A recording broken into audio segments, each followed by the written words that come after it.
பழைய ஏற்பாடு பிரிவுகளை நாம் பார்க்கலாம். எபிரேய வேதத்திலே பழைய ஏற்பாடு 3 பகுதிகளாக பிரிக்கப்பட்டிருந்தது. முதல் பகுதி டோரா என்று அழைக்கப்படுகிற நியாயப்பிரமாணம் அல்லது சட்ட புஸ்தகம். இரண்டாவது பகுதி தீர்க்க தரிசனம். மூன்றாவது பகுதி எழுத்தேடுகள் என்று சொல்லி அழைக்கப்படுகிற ரைட்டிங்ஸ். இந்த 3 பகுதிகளாக வேத புஸ்தகம் பிரிக்கப்பட்டிருந்தது. இன்றைக்கு நாம் பெற்றிருக்கிற தமிழ் வேதத்தை அதனுடைய பிரிவுகளை நாம் பார்க்கும் பொழுது 4 பிரிவுகளாக அது பிரிக்கப்பட்டிருக்கிறது. முதலாவதாக சட்ட புஸ்தகம் அல்லது 5 ஆகமங்கள். முதல் 5 புஸ்தகங்களும் 5 ஆகமங்கள் என்று அழைக்கப்படுகிறது. இரண்டாவதாக வரலாற்று புஸ்தகங்கள் என்ற தலைப்பிலே அவை பிரிக்கப்பட்டிருந்தது. மூன்றாவதாக ஞான புஸ்தகங்கள் என்று சொல்லி பிரிக்கப்பட்டிருந்தது. நான்காவதாக தீர்க்க தரிசன புஸ்தகங்கள் என்று 4வது பகுதி பிரிக்கப்பட்டிருந்தது. இந்த பகுதியை பெரிய தீர்க்கதரிசிகள், சிறிய தீர்க்கதரிசிகள் என்றும் அதை பிரித்து வைத்திருந்தனர். இந்த பிரிவுகளிலே பெரிய புத்தகம் எதுவோ அது முதலாவதாகவும், சிறிய புஸ்தகங்கள் பின்பதாகவும் இணைக்கப்பட்டு அடுக்கப்பட்டு அவை பழைய ஏற்பாட்டிலே அமைக்கப்பட்டிருக்கிறது. முதல் பகுதியாக நாம் பார்க்கிறது ஆதியாகமம், யாத்ராகமம், லேவியராகமம், எண்ணாகமம், உபாகமம் அமைந்திருக்கிற சட்ட புஸ்தகங்களாகும். அது பஞ்சாகமம் என்றும் அழைக்கப்படுகிறது. இரண்டாவது வரலாற்று புஸ்தகங்களை யோசுவா, நியாயாதிபதிகள், ரூத், 1-2 சாமுவேல், 1-2 ராஜாக்கள், 1-2 நாளாகமம், எஸ்ரா, நெகேமியா, எஸ்தர் ஆகிய புஸ்தகங்கள் வரலாற்று புஸ்தகங்களாக பிரிக்கப்பட்டிருந்தது. ஞான புஸ்தகங்கள் பார்க்கும் பொழுது யோபு, சங்கீதம், நீதிமொழிகள், பிரசங்கி, உன்னத பாட்டு, இந்த 5 புஸ்தகங்களும் ஞான புஸ்தகங்களாக அழைக்கப்படுகிறது.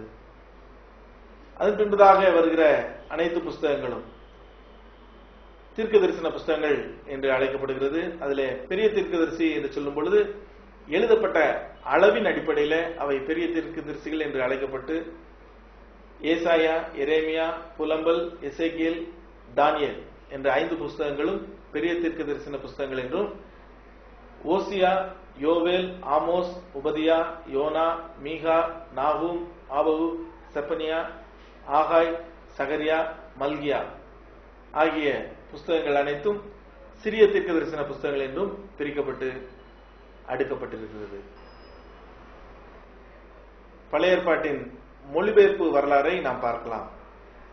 பழைய ஏற்பாட்டினுடைய பெரும்பாலான பகுதிகள் எபிரேய மொழியிலே எழுதப்பட்டிருக்கிறது. ஒரு சில பகுதிகள் அரமைக் மொழியிலே எழுதப்பட்டதாக சொல்லப்படுகின்றது.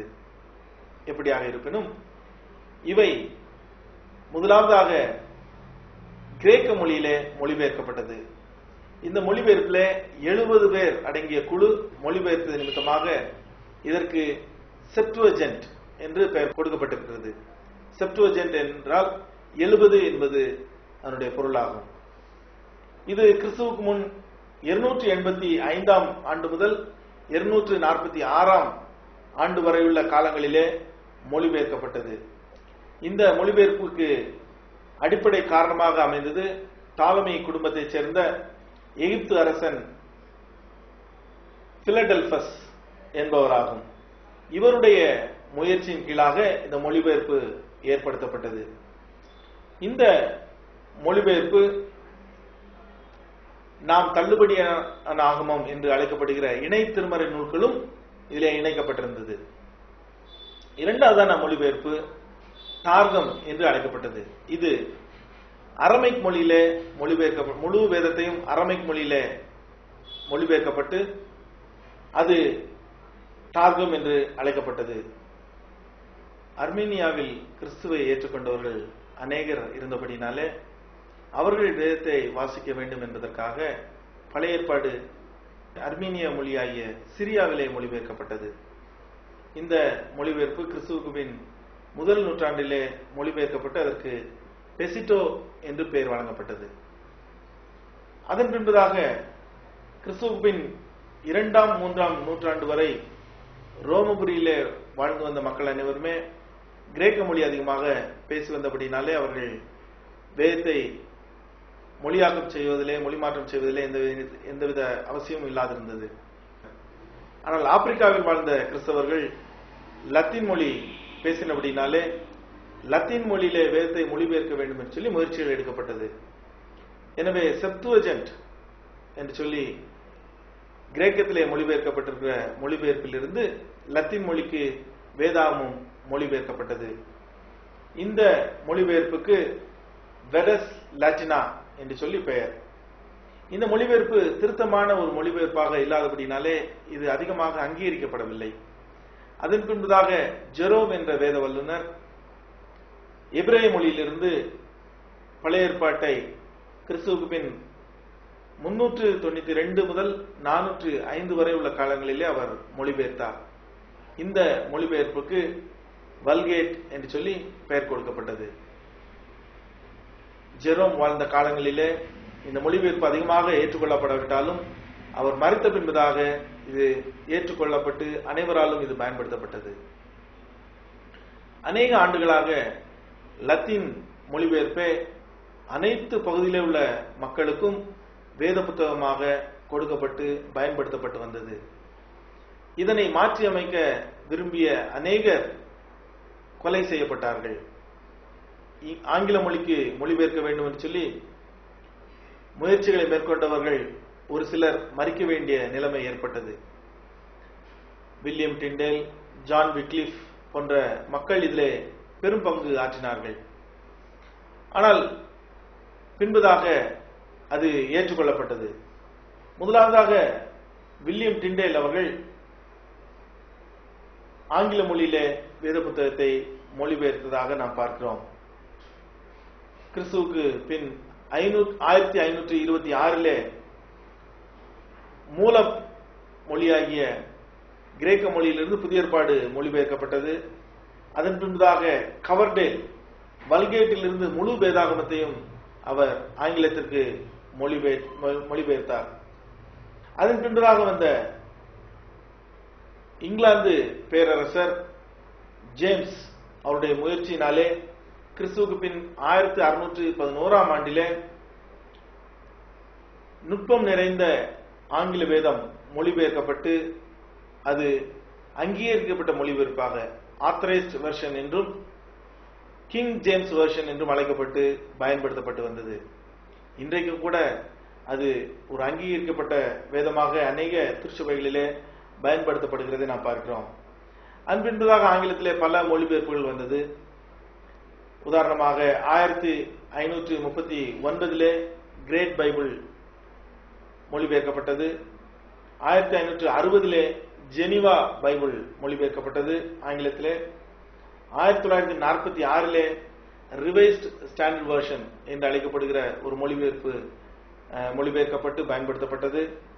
1958 ஆம்பிளிஃபைடு பைபிள் ஆங்கிலத்தில் மொழிபெயர்க்கப்பட்டது. 1966 good news Bible மொழிபெயர்க்கப்பட்டது.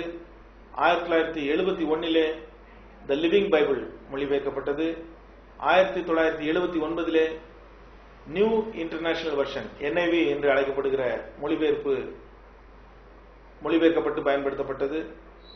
1982 new king James version என்று சொல்லி KJV கிங் ஜேம்ஸ் வெர்ஷனுடைய மறுபதிப்பாக இது மொழிபெயர்க்கப்பட்டு வெளிவந்தது.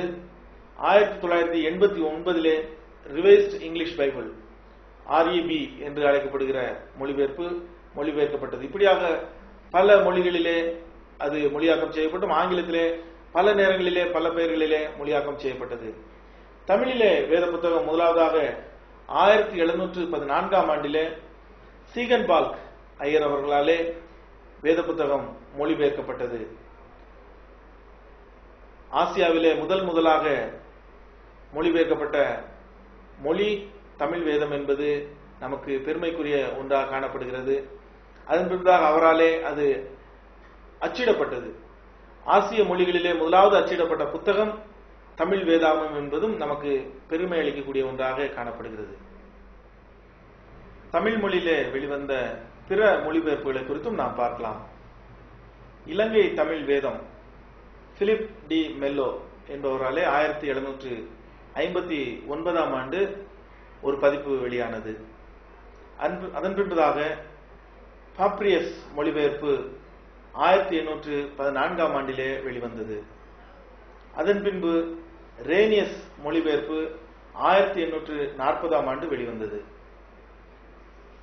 பீட்டர் பெர்சிவல் மொழிபெயர்ப்பு 1850ஆம் ஆண்டு வெளிவந்தது. ஹென்றி பவர் மொழிபெயர்ப்பு, ஆங்கிலத்திலே ஓல்டு வெர்ஷன் என்று அழைக்கப்படுகிற மொழிபெயர்ப்பு 1871 வெளிவந்தது. லார்சன் மொழிபெயர்ப்பு 1936 வெளிவந்தது. மோனகன் மொழிபெயர்ப்பு 1949 வெளிவந்தது. திருவில்லியம் என்ற பொது மொழிபெயர்ப்பு 1995ஆம் ஆண்டு வெளிவந்தது. இன்றைக்கு புரொட்டஸ்டன்ட் சபைகளிலே அதிகமாக பயன்படுத்தப்படுகிற வேத புத்தகம் ஓல்டு வெர்ஷன், ஹென்றி பவர் அவர்களால் மொழிபெயர்க்கப்பட்ட ஓல்டு வெர்ஷன் என்ற மொழிபெயர்ப்பாகும். ரோமன் கத்தோலிக்க சபைகளிலே பொது மொழிபெயர்ப்பு அதிகமாக பயன்படுத்தப்பட்டு வருகிறது.